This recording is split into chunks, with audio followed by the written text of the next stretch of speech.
le jour de l'ouverture de la conférence, il y a une femme, une Laotienne, à peu près de ma génération, parlant parfaitement français, qui est venue s'asseoir à côté de moi et qui est venue discuter.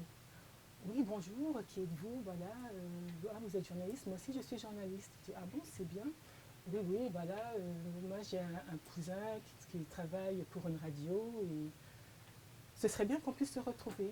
Bon, moi je venais d'arriver, c'était une femme qui parlait, qui avait à peu près le même genre d'activité que moi, qui venait de la France, il n'y avait pas ce barrage de la langue et tout ça. Et je me suis dit, non mais c'est bien, on va prendre un thé ensemble. On s'est retrouvés, puis vraiment elle a beaucoup insisté pour me dire, mais tu sais Véronique, ce serait bien de venir travailler chez mon cousin qui a une radio. Je lui dis, mais je n'ai pas le droit de travailler. Elle dit, non, non, mais c'est pas grave, tu sais, on peut s'arranger. Je lui dis, mais on refuse de me donner un visa, je ne peux pas travailler. Ok.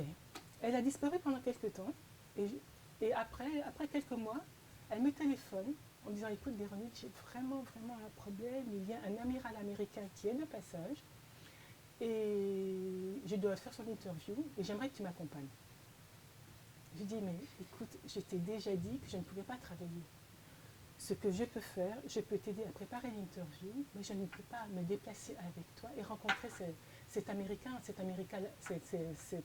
américain pour lui faire l'interview. Ce n'est pas possible. Elle a insisté. J'ai dit non.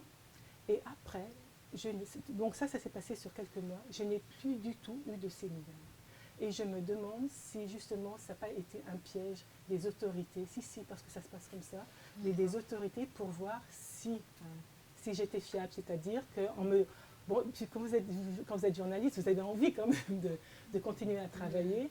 Donc vraiment, on m'avait proposé, ce qu'on me proposait était intéressant, et puis, mais viens, et j'ai toujours dit non. Et après, cette personne-là a complètement disparu, je n'ai plus jamais eu de ces nouvelles.